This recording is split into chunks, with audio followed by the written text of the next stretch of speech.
Bagaimana saat ini di sini sekarang menjadi berkah kalau masa lalu kita diizinkan mencengkram terus pikiran kita. Begitu kita hadir di sini saat ini sekarang, berkahnya terasa semua, maka kita mudah sekali untuk berserah diri pada apa yang ada. Ulangi, pencerahan itu sebenarnya adalah tidak ada tempat untuk pergi. Catat.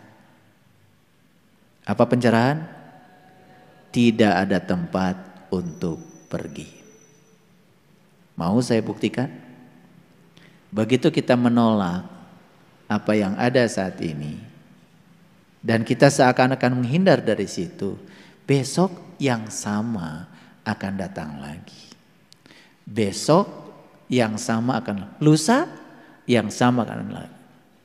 Jadi tidak ada tempat untuk pergi. Itu pencerahan. Begitu, oh gak ada tempat untuk pergi.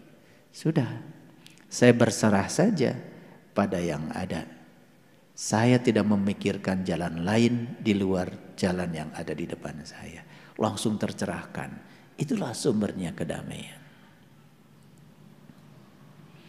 Begitu kita sudah berserah diri pada yang ada, mulai kita bisa melihat dunia keberadaan di sekitar kita menjadi terbuka.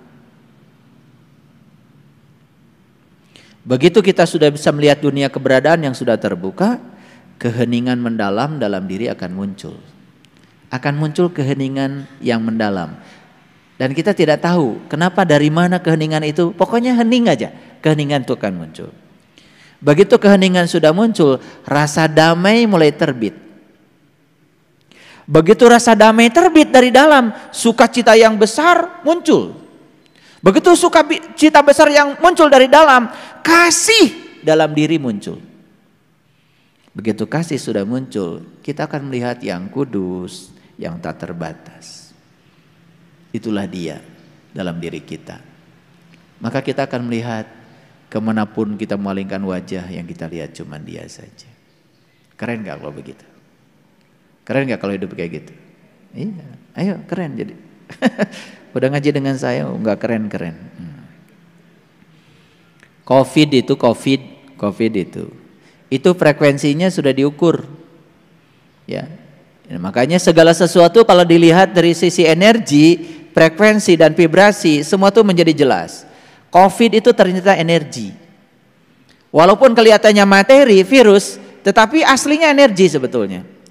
Itu bisa diukur tuh, ilmuwan sudah ngukur tuh. COVID itu ternyata frekuensinya itu 5,5 Hz sampai 25,5 Hz. Itu rentang frekuensinya COVID itu. Omikron semacam itu 5,5 Hz sampai 25,5 Hz. Gimana caranya? Kalau kita tidak mau terkena COVID, jangan bermain di frekuensi itu. Ketakutan itu frekuensinya di 5,5 sampai 25,5 Hz. Begitu kita bermain di ketakutan, berarti sama dong dengan frekuensinya COVID. Kecenderungan terkena COVID besar. Tapi kalau terkena COVID karena karma, ya jalanin aja, ntar juga sembuh. Tetapi kalau terkena COVID karena kita memang bermain di frekuensi itu, ini benar, ini fisika, ini sains. Ketakutan itu frekuensinya tumpang tindih dengan frekuensinya COVID. Di 5,5 sampai 25,5 ketakutan. Fobia, rasa takut yang berlebihan terhadap sesuatu, itu di frekuensi itu juga. Curiga, suami di rumah curiga, di luar rumah curiga, kena COVID pasti. Suami main HP nunduk sedikit curiga, tengah dah curiga, tidur-tiduran curiga, gimana gitu. Itu pasti dekat dengan COVID karena frekuensinya 5,5 sama 25,5. Cemas. Ini saya mau tunjukkan ya. Frekuensi kita, anatomi emosi kita yang frekuensinya sama dengan frekuensi COVID itu stres, segala di pikiran, cemburu. Nah itu makanya kalau orang kena COVID pasti cemburu itu. Kalian boleh tertawa tapi ini sains, ini hasil riset loh. Riset ini, saya ilmuwan bukan ngomong sembarangan. Saya kalau ngomong pakai data ini udah dari WHO ini. Saya belum pernah ngukur COVID itu frekuensinya segitu, tapi WHO udah ngukur. Dan ini sudah dipublish ya dalam jurnal-jurnal yang terakreditasi. Benci, nah, itu begitu benci, nah, kena COVID itu. Serakah, ini nih daftar kenegatifan yang frekuensinya di situ. Ini penting nih supaya tahu. Ternyata penularan COVID itu bukan sekedar droplet, cemburu terus kena itu. Serakah, COVID. Kemelekatan, COVID. Yang pelit-pelit tuh nyumbang BSI Peduli itu melekat itu. Ini bukan doa, ini frekuensi.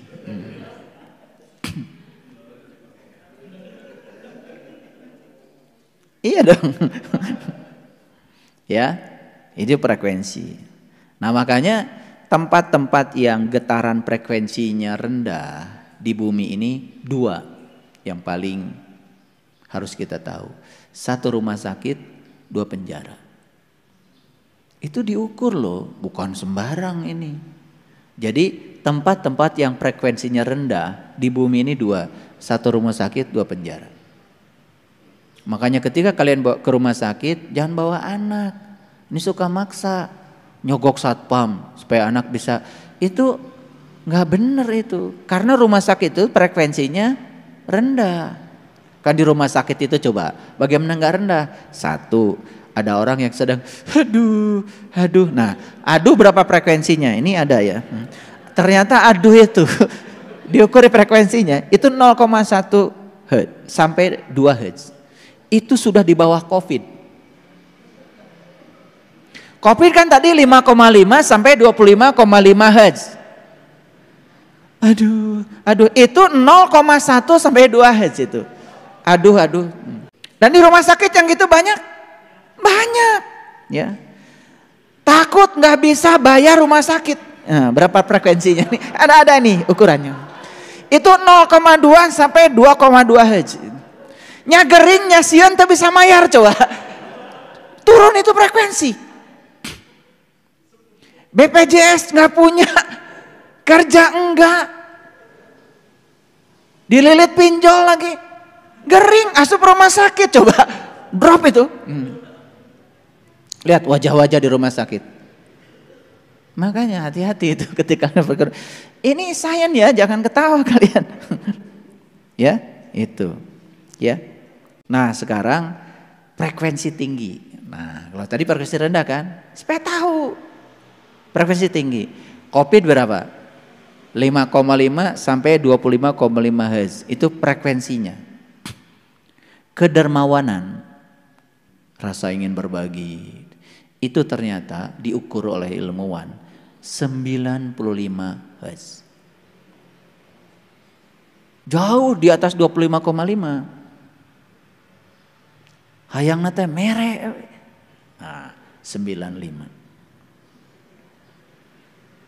Jadi yang pelit min 95. Berarti kan gitu, gampang. Iya itu udah negatif itu, ya. Wah, itu udah di bawah COVID itu. Pokoknya penyakitnya bukan hanya COVID itu. Udah kompleks itu. Syukur bisa menerima semua kenyataan apa adanya, tidak mencari jalan lain, dan tahu bahwa tidak ada tempat untuk pergi kecuali nerima saja. Itu 150 Hz. Compassion itu cinta kasih, belas kasih. Kalau belas kasih itu ya, Bedanya dengan cinta kasih. Kalau cinta kasih itu berbuat kebaikan, dia pun sebetulnya tidak menderita dengan kebaikan yang dia lakukan. Kalau compassion itu belas kasih, dia melakukan kebaikan pada orang sampai dia menderita. Belas kasih itu compassion, itu di atas 150 itu. Rela menderita untuk orang lain. Udah gitu gak kalian? Dari wajah-wajahnya sih belum ini. Ini banyakan nih wajahnya 5,5 sampai 25,5 nih. Enggak lah, masa udah belajar spiritual di bawah 95. Ya. Cinta tanpa syarat. Nih, cinta tanpa syarat. Suami pulang cinta, jadi Bang Toyib tetap cinta. Ini udah 205 nih. Ini pengumuman aja buat ibu-ibu. Bukan buat bapak-bapak, buat ibu-ibu. Sudah tanpa syarat. Suami gagah, aku cinta padamu. Suami loyo, aku tetap cinta padamu. 205 loh ini. Hajj itu. Nah, kalian tertawa-tertawa dari tadi, itu 500 hajj. Ayo ketawa yang keras. Tepuk tangan ya buat semuanya. Dari tadi ketawa aja kalian itu. Itu 500 hajj. Nah, ngaji yang benar tuh kayak gini. Bukan balem sidakep. Pengen surga takut neraka. Nah, kalau kayak gitu udah stres aja, itu pasti di bawah Covid itu. Makanya ngaji itu kayak gini, ketawa. Ya. Mentertawakan siapa kalian? Nah, gitu.